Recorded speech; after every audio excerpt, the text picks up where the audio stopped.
Hello students, आज हम class 9 का chapter number 1 matter in surrounding part 2 पढ़ेंगे। Can matter change it's state? क्या मैटर अपनी स्टेट को चेंज कर सकता है? इसके लिए हम एक एग्जांपल लेते हैं वाटर का। वाटर जब आइस फॉर्म में होता है तो वो सॉलिड स्टेट होती है और नॉर्मली वाटर लिक्विड स्टेट में होती है, और जब वाटर वेपर बनती है तो वो गैस स्टेट में होती है। अब हमें ये पता लगाना है कि मैटर है ना अपनी जो स्टेट को कैसे चेंज करता है, उसके अंदर उसके पार्टिकल्स के अंदर क्या होता है जब ये स्टेट चेंज करता है, और इसके जो स्टेट चेंज होता है ये क्यों होता है। इन सब का जवाब हम आगे डिटेल में पढ़ेंगे। अब effect of change of temperature, यानी टेम्परेचर चेंज करने के कारण क्या इफेक्ट होते हैं, क्या असर होते हैं। सबसे पहले सॉलिड्स में हम जब टेम्परेचर बढ़ाते हैं तो उसकी काइनेटिक एनर्जी भी बढ़ती है। और काइनेटिक एनर्जी क्या होती है, हमने ना मैटर्स के पार्टिकल्स की एक प्रॉपर्टी पढ़ी थी। उसमें हमने पढ़ा था कि मैटर के जो पार्टिकल्स होते हैं वो कंटिन्यूसली मूव करते हैं। अब हमने यहाँ पर तो टेम्परेचर दिया है, यानी हीट दी है, तो उसके कारण वो और भी जल्दी जल्दी मूव करने लगते हैं, और जो एनर्जी उनमें होती है उसे हम काइनेटिक एनर्जी कहते हैं। काइनेटिक एनर्जी के कारण वो और हो जाता है, इसके कारण वो और भी ज़्यादा स्पीड से मूव करते हैं। अब जो मेल्टिंग पॉइंट ऐसी स्टेट है जब सॉलिड मेल्ट होकर लिक्विड स्टेट में कन्वर्ट हो जाता है एटमॉस्फेरिक प्रेशर पर। ये मेल्टिंग पॉइंट की डेफिनेशन है, the temperature at which the solid melts to become liquid at atmospheric pressure. तीसरा पॉइंट है ये फ्यूजन। ये जो मेल्टिंग का जो प्रोसेस है इसका ही दूसरा नाम है फ्यूजन। अब एक क्वेश्चन आता है कि when a solid melts it temperature remain the same, so where does the heat energy go? जब सॉलिड मेल्ट होता है तो उसका टेम्परेचर सेम ही रहता है, फिर उसकी जो हीट एनर्जी वो किधर चली जाती है? जब सॉलिड को हम कंटिन्यू हीट देते हैं, जैसे ही वो उसके मेल्टिंग पॉइंट तक पहुंच जाता है तो उसका अब जब वो हीट एनर्जी जो लेता है वो जो पार्टिकल्स ऑफ मैटर यानी पार्टिकल्स के बीच में जो फोर्स ऑफ अट्रैक्शन है उसे ओवरकम करने में लगा देता है। इसी एनर्जी को हम लेटेंट भी कहते हैं, और लेटेंट हीट ऑफ फ्यूजन की ये डेफिनेशन है, the amount of heat energy that is required to change 1 kg solid into liquid at atmospheric pressure at its melting point. यानी जो 1 किलो सॉलिड को हम लिक्विड में चेंज करने में जो एनर्जी लगती है एटमॉस्फेरिक प्रेशर के टाइम पे, और वो भी उसके मेल्टिंग पॉइंट के दौरान, इसे ही हम लेटेंट हीट ऑफ फ्यूजन कहते हैं। अब जैसे हमने मेल्टिंग पॉइंट पढ़ा, अब बॉइलिंग पॉइंट की डेफिनेशन है, the temperature at which a liquid starts boiling at the atmospheric pressure. ऐसा टेम्परेचर जब लिक्विड के जो पार्टिकल्स है वो बॉयल करना स्टार्ट हो जाते हैं एटमॉस्फेरिक प्रेशर में। हमने मेल्टिंग पॉइंट में कैसे पढ़ा कि जो सॉलिड के पार्टिकल्स को जब हम स्टार्टिंग में एनर्जी देते हैं तो उनमें काइनेटिक एनर्जी इंक्रीज होती है, और फिर उनकी मेल्टिंग पॉइंट आने के बाद में वो लिक्विड में चेंज होती है। वैसे ही वैसे जब हम लिक्विड स्टेट में लिक्विड को हम हीट एनर्जी प्रोवाइड करेंगे तो वो एनर्जी गेन करके उनकी भी काइनेटिक एनर्जी बढ़ती है और वो गैस स्टेट में आ जाते हैं। और सॉलिड्स में मेल्टिंग पॉइंट होते हैं और लिक्विड्स में बॉइलिंग पॉइंट होते हैं। जो बॉइलिंग पॉइंट है ये बल्क फिनोमिना है, यानी ये होल प्रोसेस है। इसमें जो लिक्विड के पार्टिकल्स हैं वो सारे के सारे एनर्जी गेन करके गैस स्टेट में आ जाते हैं, यानी वाटर से वाटर वेपर में sublimation, a change of state directly from solid to gas. Sublimation ऐसा स्टेट है जिसमें सॉलिड डायरेक्टली गैस स्टेट में कन्वर्ट हो जाता है बिना लिक्विड स्टेट में आए। इसका एक एग्जाम्पल है हमारे अगरबत्ती। जैसे अगरबत्ती हम जलाते हैं तो वो बिना जलाए तब तो वो सॉलिड स्टेट में थी, जैसे ही वो जलने लगती है तो वो लिक्विड स्टेट में थोड़ी ना कन्वर्ट होती है, वो डायरेक्ट गैस स्टेट में उसकी वेपर्स में कन्वर्ट होती है।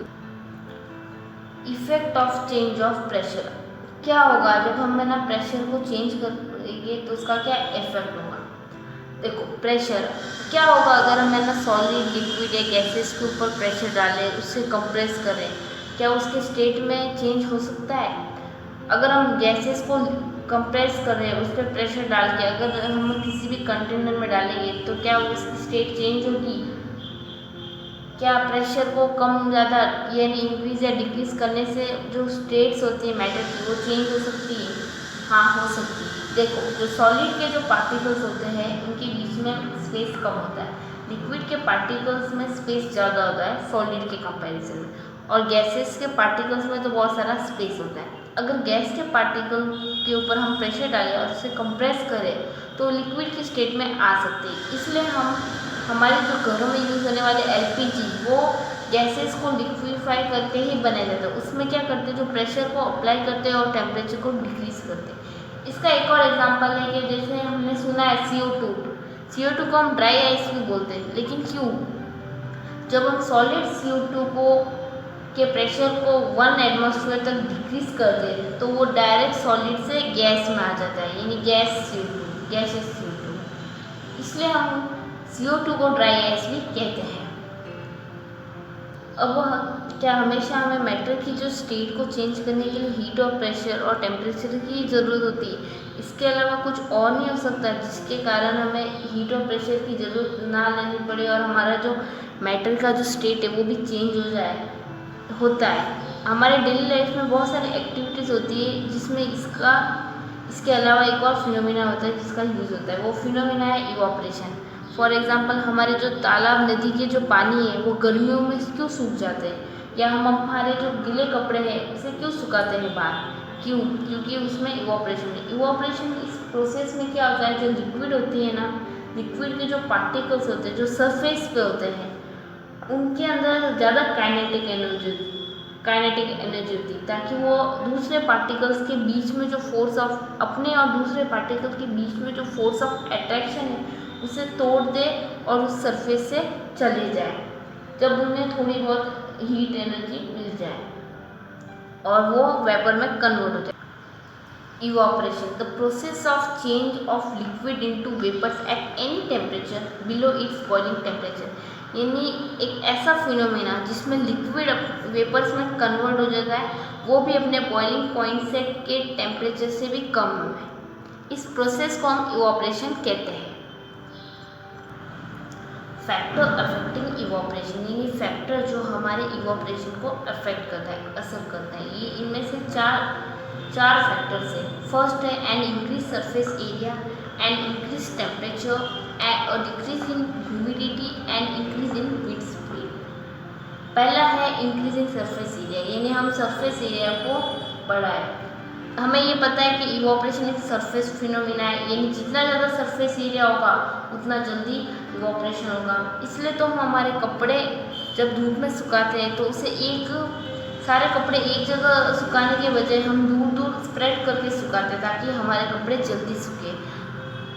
सेकेंड है एंड इंक्रीजिंग टेम्परेचर, यानी जितना ज़्यादा टेम्परेचर होगा उतना ज़्यादा काइनेटिक एनर्जी होती है हमारे पार्टिकल्स की ज़्यादा बढ़ेगी और उसके कारण वो उतना जल्दी वेपर स्टेट में कन्वर्ट होगा।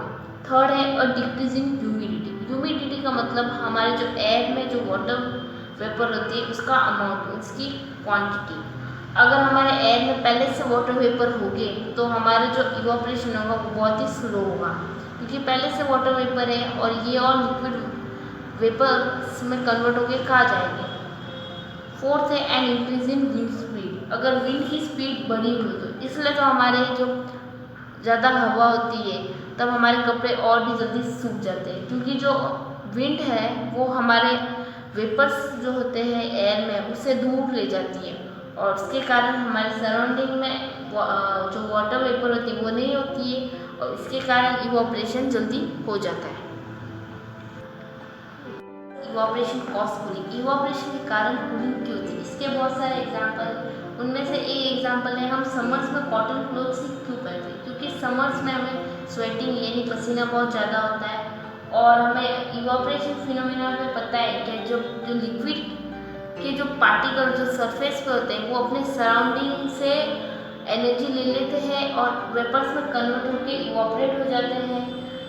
अब हमारे इस केस में हमारे जो बॉडी है उससे वो हीट एनर्जी ले लेती है और हमारे बॉडी को कूल ठंडा कर लेती है। और कॉटन बहुत ही अच्छा वो तो एब्जॉर्बर है वाटर का, इसके कारण वो हमारे स्वेट को एब्जॉर्ब करने में मदद कर लेता है और इवॉपरेशन में इजी हो जाती है। दूसरा एग्जांपल ये है कि कभी भी जो ठंडा पानी की जो ग्लास होती है उसके आउटर सरफेस से हमें वाटर ड्रॉपलेट्स क्यों दिखाई देते हैं, क्योंकि जो हमारे वाटर वेपर हमारे एयर में प्रेजेंट होते हैं वो जब कोल्ड वाटर के कांटेक्ट में आ जाते हैं तो वो अपने एनर्जी खो लेते हैं और लिक्विड स्टेट में आ जाते हैं, इसलिए वो हमें वाटर ड्रॉपलेट्स के रूप में दिखाई देते हैं।